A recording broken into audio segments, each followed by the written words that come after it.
this guy who had done litigation with Theranos and suspected it was a fraud, and added, by the way, I just made contact with this recently departed employee who has confirmed my suspicions. And so the pathology blogger didn't know what to do with this. He ran a full-time medical practice, pathology practice, and he figured this was a job for an investigative reporter. And he remembered me and picked up the phone and called me and gave me the tip. And then over the course of the next few weeks, I pulled on that string and eventually made direct contact with the recently departed former employee. And that was the beginning.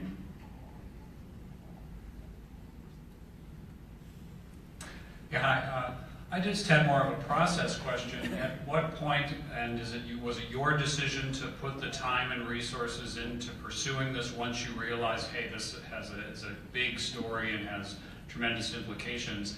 And were there times along the researching of the story that you had to make a decision, yes, we're going to go forward, or maybe we shouldn't go forward?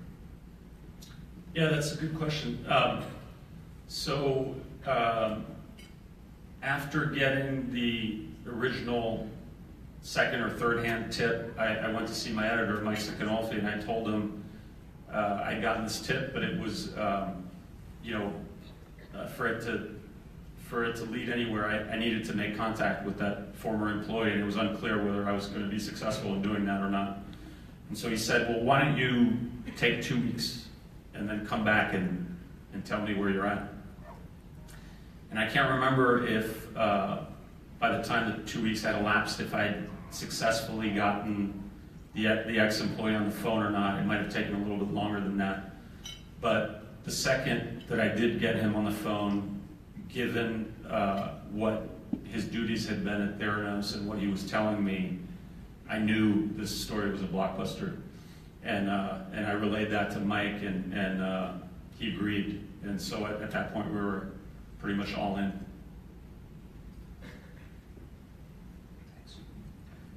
John, thank you very much. Can you talk a little bit about what happened when Theranos sent their legal team to the offices of the Wall Street Journal, and how the Journal supported you in that confrontation?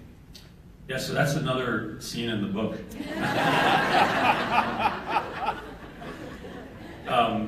But I will try to answer that question. So, as anyone who's followed this story probably knows that Theranos' outside counsel was David Boies, and I became aware of that pretty soon after decided I was going to, do this story. And so I figured once I confronted the company with my findings that it was going to be a battle. And so what I did is, aside from having a great editor who's been at the Journal a long time and who has amassed a lot of political capital at the Journal, and who is great at championing his reporters and supporting them unflinchingly, we also brought in early on, under the tent, Jay Conte, who is now the general counsel of Dow Jones, which is the parent company of the Journal. At that point was deputy general counsel, and he was the guy who ran point on dealing with all sensitive journalistic matters at the Journal. And so, within a couple weeks of making contact with that first whistleblower, I told Jay about the story, filled him in on what it was about, who the whistleblower was. The whistleblower was being threatened and harassed by Boies Schiller attorneys and by Theranos in-house lawyers, so there were also some legal issues that I wanted advice from Jay about. And what I would say is that I would recommend to all of you, if you guys work on tough stories that are going to be an uphill battle to get in your paper on your website, to bring the lawyers in at an early stage and make them feel like they're part of the process rather than letting them come in, at the very last moment before publication when at the 11th hour they discover this blockbuster investigation you've got, and they have all these questions, and sometimes they'll even say, wait a minute, you know, we need to take more time, or we're not comfortable with it. And I found in this particular investigation that bringing the lawyers in very early was hugely beneficial. And then later, when I did confront Theranos with my reporting, at first I got the runaround for like 2 months. They had hired an outside PR guy, and I kept asking for an interview and for a tour of the Theranos lab, and he kept putting me off. Finally, when I saw Elizabeth Holmes one day on one of the TV screens in our newsroom, carrying forth in her black turtleneck on Charlie Rose, in addition to, you know, having been on CNBC and CBS and you know, virtually every other news outlet in America, I lost my patience, and I let this outside PR guy know that the company couldn't keep putting me off. At that point, a delegation of 7 people came to the Journal's newsroom in Midtown Manhattan. And of the 7 people, 4 were attorneys. One was a PR person, one was an opposition researcher, co-founded Fusion GPS, the firm that commissioned the infamous Trump dossier. And the 7th was a Theranos executive, but not Elizabeth Holmes nor her second in command, who was also her boyfriend, Sunny Balwani. And so we then had a very heated and confrontational 5-hour meeting in a conference room at the Journal. And I had come along with Mike, my editor, and Jay, the lawyer, for backup, because I expected fireworks. And I was not disappointed. And I'm going to let you read about the details of that.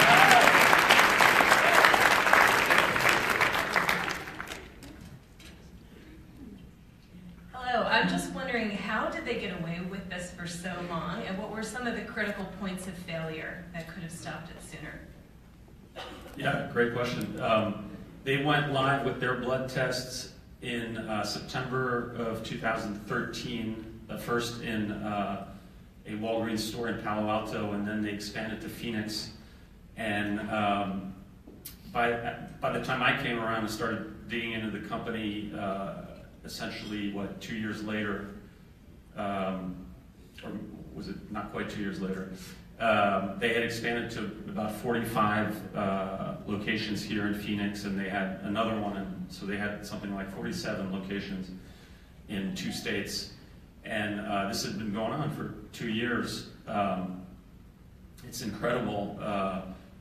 You know, one question that I hope I provide some answers to in the book is, how did the retail partner, Walgreens, not do its due diligence and not ask more questions and not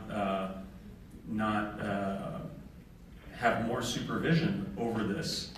The answer in parts of that is, and you'll see in the book, the point people at Walgreens who were in charge of this partnership were just not very good people to have in charge.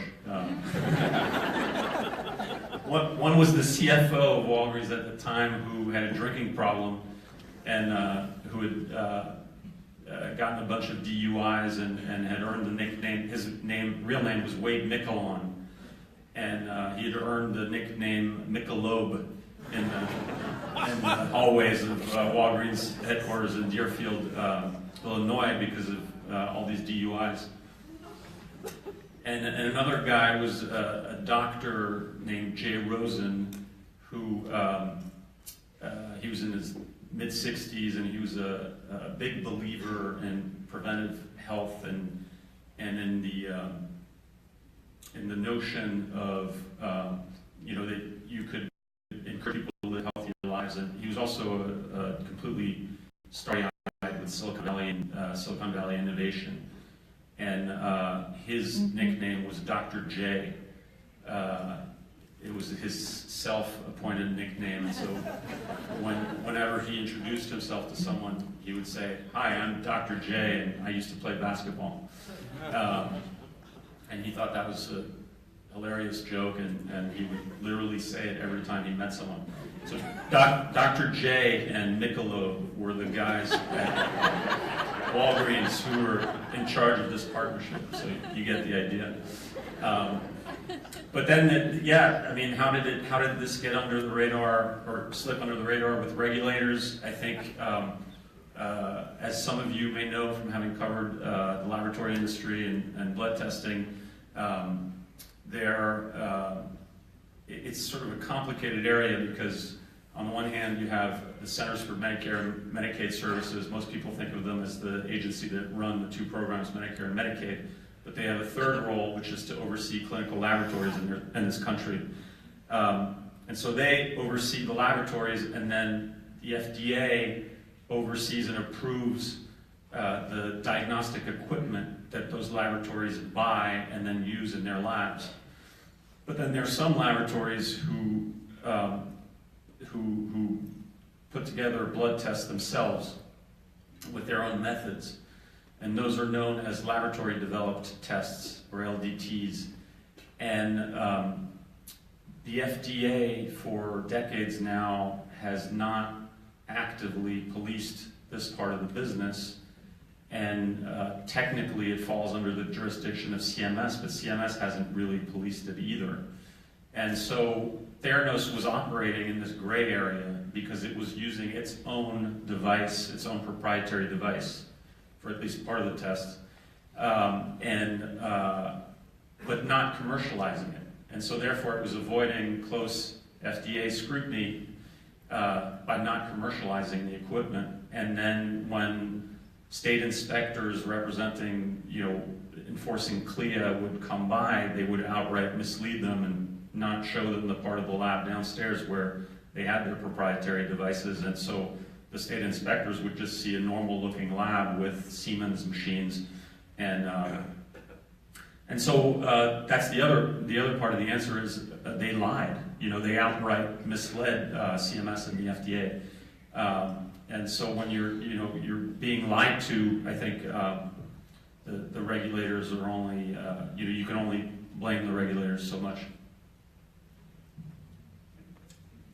First, a process question. When you have a blockbuster story like this one, when do you decide to bring in other reporters? As soon as the story publishes, you know that Fortune and the New York Times are all going to be digging in too. What did you do to stay ahead of that competition? I'm sure it's in the book, but any hallucination? And second, since I have the microphone, I have to ask, who's going to play you in the movie? Well, I'll answer the last question first. Probably a nobody, an unknown actor, because Jennifer Lawrence's rate is $20 million now a movie, and I think the budget will be 50, so she'll be taking up 20 of that 50 million. The more important question, I wanted this story to myself. So for the 9+ months that I was working on it, there was not a chance in hell that I was going to let any of my colleagues have a piece of it. Once the story broke, I was actually okay with, Mike wanted to bring in other people, and for the reasons that you mentioned, the competition and how it immediately blew up into the scandal. I didn't want to bring too many people in because I find my experience is that when you start having too many people involved, it's counterproductive. I was okay with bringing 1 or 2 people in. In the end, we mostly brought in a colleague, Chris Weaver, and then it was just me and him. But I agree that sometimes in those situations you need help, but I don't think you want to put a bunch of people on the story. I mean, I guess it depends, In this case, I didn't feel like we needed more than 1 or 2 other reporters, and we ended up doing fine doing it that way. Whoever's got the mic.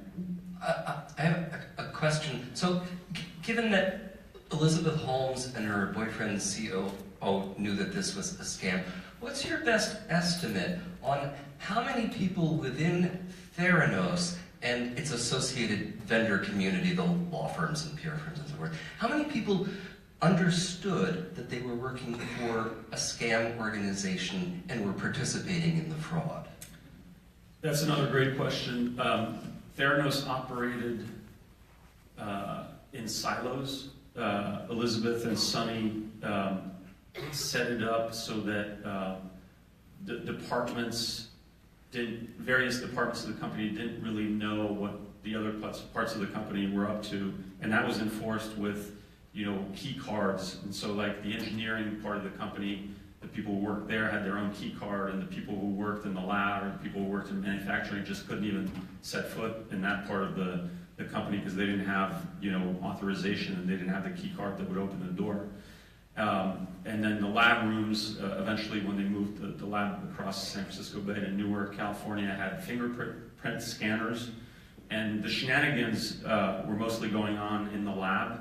They had divided the laboratory into two rooms. One they called Jurassic Park. It was the room that contained the regular off-the-shelf commercial analyzers, which they actually used for most of their tests. And the conceit was that those machines were dinosaurs that would be rendered extinct by Theranos' groundbreaking new technology, hence Jurassic Park. And then the other lab room that had the proprietary Edison devices and the hacked Siemens machines was called Normandy. And the analogy there was that they were going to take the lab industry by storm, the way American and British troops had taken the beaches of Normandy by storm in 1944. The shenanigans were taking place essentially in Normandy, and no one who didn't work in Normandy or was assigned to Normandy knew what was going on there. And so when my first story came out in mid-October 2015, there were a bunch of employees, probably the vast majority of them, who were angry at me and at the Journal because they thought they worked for a legitimate company and they had no idea what was taking place in that Normandy part of the lab. This is sort of a follow-up from the last question. Theranos had some very high-profile board members, George Shultz and Henry Kissinger, and I believe was it Mattis also on the board. Mm-hmm. And how did that seemed to give them some credibility initially? How did that come about that those people wound up on the board? Did they actively seek them out? And secondly, what did those board members know about what was going on at Theranos? So that was the main strategy that Elizabeth Holmes used to gain validation and credibility, was to surround herself with people who were well known and well respected and had credibility. And the way that board came about is she met George Shultz, the legendary former Secretary of State under Reagan, before that Treasury Secretary and Labor Secretary under Nixon. Essentially, the guy that many people see as the guy who won the Cold War by crafting the Reagan-era foreign policy. And George Shultz lives in a big shingled house on a hill right next to the Stanford campus and is a distinguished fellow at the Hoover Institution, the conservative think tank on the Stanford campus. And Elizabeth was introduced to him by someone, I believe, from Stanford Medical School in 2011, early 2011, and then charmed George Shultz, who at that point was pushing 90. And George Shultz is someone who had a real passion for science, and believed that science had the power to really make the world a better place by dealing with things like climate change and pandemics. And so when Elizabeth started expounding on her vision and her technology, he really believed her and believed in it. And then he introduced her to these other aging ex-statesmen and military commanders who were also distinguished fellows at the Hoover Institution, people like Henry Kissinger and Perry, who had been, I believe, Secretary of Defense. William Perry had been Secretary of Defense in the Clinton administration. Sam Nunn, Bill Frist, Admiral Roughhead, I don't think James Mattis was ever at the Hoover Institution. But she did meet Mattis through Holmes at a Marine Memorial Club event in San Francisco a couple months after meeting Schultz. So the short answer is Schultz was her in with all these very distinguished, larger-than-life figures, and one by one she wooed them, gave them grants of stock in exchange for sitting on our board. And then your other answer was, at what point did they know, if at any point? And based on my reporting, they had no clue what was going on. I mean, this was a company that she controlled entirely. She had pushed through a motion in late 2013, giving her 100 votes per share, and she literally controlled 99.7% of the voting rights of the company. The board couldn't even reach a quorum without her. George Schultz, in deposition testimony, subsequently explained that it didn't matter what anyone said or what anyone recommended at board meetings, because Elizabeth was going to do what she wanted to do. I hope that answers your questions.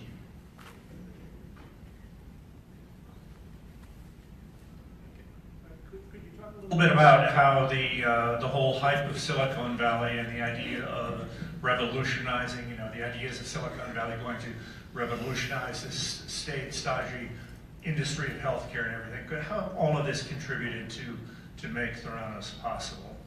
Right. So Theranos, Elizabeth and Theranos styled themselves a tech company and based themselves in Palo Alto, which is the heart, the center of gravity of Silicon Valley. And she, as you'll read in the book, Steve Jobs and Apple were her idols, and she was obsessed with becoming the second coming of Steve Jobs. And she lost sight of the fact that her company and her endeavor weren't a traditional tech venture. What she was building first and foremost was a healthcare company, a company that made a medical device. And so she sort of conflated those two things.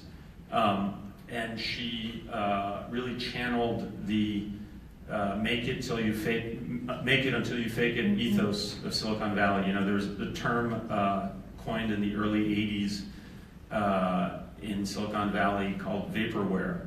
And it referred to software or hardware that was announced with great fanfare by a company and then either never materialized or materialized years later and wasn't anything like what had been promised.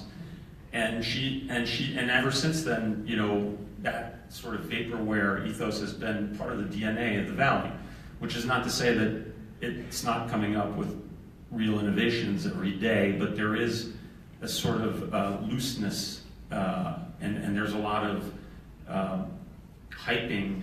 And VC tech founders go to VCs and hype where they are and often exaggerate where they are to try to get funding and hope that reality catches up. And that's essentially what Elizabeth Holmes did. And ironically, there's another part of San Francisco Bay, not far from Palo Alto, which is South San Francisco, which is, along with San Diego, the hub for the biotech industry, where there's real medical science that takes place. And instead of basing her company geographically there and emulating the people from that industry, she chose to emulate what was essentially, the computer industry. The result is this disaster.